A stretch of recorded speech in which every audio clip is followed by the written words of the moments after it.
And on this sunny Silverstone summer Sunday, welcome to our home. Not just Martin and I's home, but the home of the Formula One World Championship, the place where it all began, where Ferrari weren't here on the 13th of May 1950, but they've been making up for it ever since. And they start off today on a track where they've taken 14 victories in the past.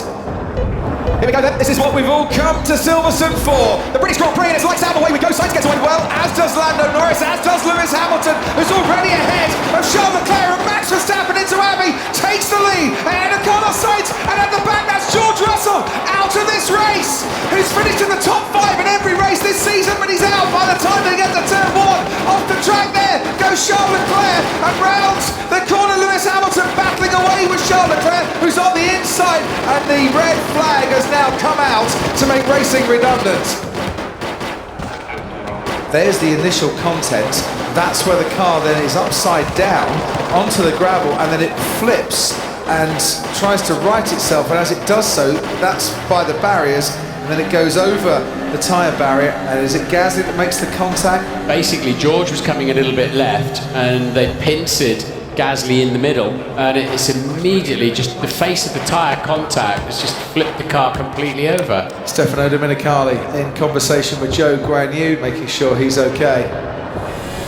Sebastian Vettel goes into the back of Alex Albon. Alex Albon, I think, then makes contact with Esteban Ocon. Incredible, we only lost, at the moment, 3 cars in this incident. So here is Alex Albon now, and he gets the tap, nothing he can do, sent into the barriers, just avoids Daniel Ricciardo, and I think then makes contact with Esteban Ocon.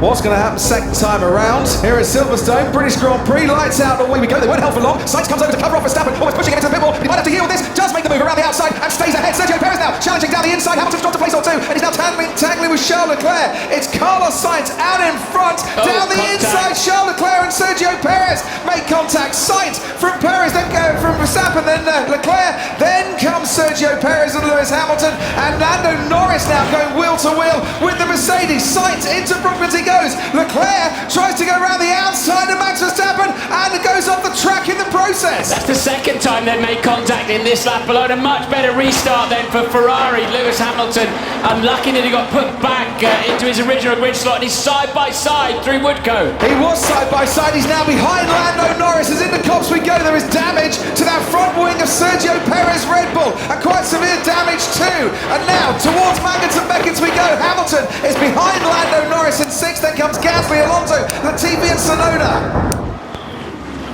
Perez leading Norris, leading Hamilton around Brooklands and into Luffield. Now is Hamilton poised to strike back at Lando Norris. Then they need to clear Perez. Perez will be slow with this damage front wing. He'll lose a good dozen seconds if they have to change that. And you can see on the right hand side, that then affects the airflow all the way down the side of the car, and so it doesn't energize the under tray as well. So Perez will be losing downforce all around, particularly in front. He's all okay on the car? So we lost the right side end plate, front end plate, missing 5 points. Perez now comes into the pit. That frees up the McLaren and the Mercedes. He has to come in and get that fixed. Right, DRS for Hamilton, not for Norris this time around. Hamilton gaining on Norris, and as we get into Brooklands by the BRDC clubhouse, you can hear the cheers as one British driver overtakes another, and Hamilton's up to 4th. Sergio Perez with the fastest lap. Trouble for Sergio Perez, he's 36 seconds behind your race leader Carlos Sainz at the moment, but after a change of tyres onto the mediums, going very nicely indeed. He got damage on his front wing after tangling with Charles Leclerc. I think Leclerc bashed him not once but twice. Ooh! Carlos Sainz going off onto the grass there. I thought he recovered it, but he hadn't recovered it sufficiently. Verstappen sees the error by Carlos Sainz and swoops into the lead at the start of the hangar straight. Verstappen, the championship leader, now ahead of Carlos Sainz. And the Ferrari, whether it was caught out by an errant gust of wind here at Silverstone or not, well, it was vulnerable at the start of that straight. Sainz could do nothing to keep Verstappen at bay. Let's just see what happened with the 2 Alpha Tauris here. Whoa, Yuki Tsunoda and Pierre Gasly. Now they're tripping over each other. Synchronized spinning. And not to any great effect. Sonoda on the inside of Pierre Gasly, and both AlphaTauri having the misfortune there, tumbling down the order. Now Ferrari need to either say stop fighting and get off after Verstappen as fast as you can, or swap them around. They need to make that decision very early on.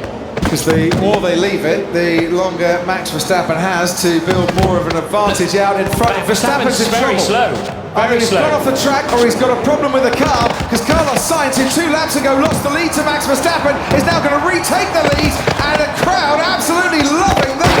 Puncher, we think puncher. My tires are not lovely. I think it's puncher or something.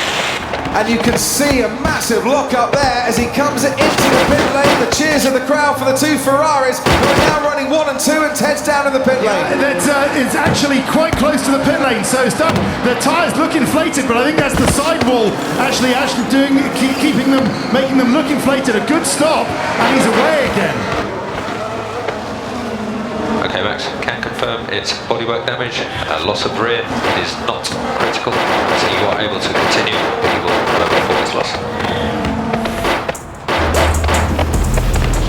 Okay, cool.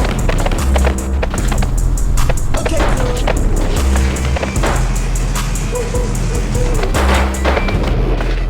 Okay, cool. Last lap for Verstappen was 0.8 of a second slower than this man, Carlos Sainz, your race leader. We'll be back with Ted Kravitz in a few moments' time, because there's the DRS, that gap in the rear wing, opening once more for Charles Leclerc. Into Stowe they go, separated by about 4 car lengths. Don't forget Lewis Hamilton in this. He's got the gap down to 4.8 to Charles Leclerc now. Faster last time around as well as the 2 Ferraris. They can't start squabbling too much. Hamilton has very much got them in his sights. I was just about to say, the longer this goes on for Ferrari, the more it just affects the lap times by 3/4 of a second, whilst they're both worried about either defending or trying to gain the lead. And Hamilton just set a new fastest lap of the race, and he was 0.4 of a second quicker than Carlos Sainz on lap 15. Should Ferrari want to pit Charles Leclerc now, he's pretty much in undercut territory, where he comes in, gets a fresher set of tyres, does a storming out lap, and by the time Carlos Sainz reacts, Leclerc is ahead. So after that round of pit stops. What do I need to do to get my race tonight? Copy. I will come back to you. Yeah, it's nuts now. So Carlos Sainz is having to weave to keep his teammate behind him. They're going to pick Sainz this lap, so that's their solution to it, is to box and to cover off against an undercut, an early pit stop from the Mercedes, and it also releases Leclerc. Now we'll see what Leclerc's pace is. He needs to get on with it now after all that radio chat. Sainz has picked up the pace a little bit, and it might be that Leclerc is now not a free pit stop ahead of his teammate. Look at this, here's barely a second clear of Lewis Hamilton. The gap now, as they go through Stowe, is down to less than a second. Leclerc pits, and Hamilton leads the Grand Prix. If Lewis has got some time in his pocket, some lap time in his pocket, he could grab himself an undercut here on both Ferraris, but he's going to have to pump in some spectacular laps. On a set of hard tyres that is not yielding and offering much grip to those that are running it in the early stages of a stint. That aside, Lewis Hamilton now leads the British Grand Prix. Are we fighting? Go on, let's do the fighting. So we are right on top of the pit window from Hamilton. Yeah, so what does that mean? Do they let Charles Leclerc pass, or Charles Leclerc wants to know, am I expected to overtake him? Yeah, if Lewis pitted now, he'd come out right in the middle of this battle. Be right there. But is it not good enough? We are swapping the cars. Carlos Sainz letting Charles Leclerc pass to Leclerc, getting the DRS as well to help him make that move very seamlessly indeed. He's in the pits. He is. Ted Kravitz, down to you. Sorry to disappoint you all. It would have been great to put the soft tyre on and really go for it. But it's the offset. Oh no, it's a bit slow. A little bit slow. It was in the front left. The rear seemed okay, but there was a little bit of a delay at the front of the car. Into Abbey, the 2 Ferraris out in front again. Daniel Ricciardo has it's down towards the rear, has been lapped, and Lewis Hamilton behind him. Yeah, in the slow pit stop, unfortunately, that's the difference. Instead of coming out amongst the Ferraris, he's ended up a reasonable time with a bit of pressure. Hard tyres on. I tell you what, Esteban Ocon's losing out here. He's been overtaken by Verstappen. He's been overtaken by Schumacher. He's going to be overtaken by Magnussen as well. He has got problems, Esteban Ocon. Have a problem, guys. Well, he's been making a habit of picking up the silver as Carlos. Today he had that golden touch. The second longest wait for a win in Formula One history, as the man with the longest wait for a win sprays him with the fizzy stuff. Carlos Sainz on top of the world, on top of the podium after a tip-top British Grand Prix.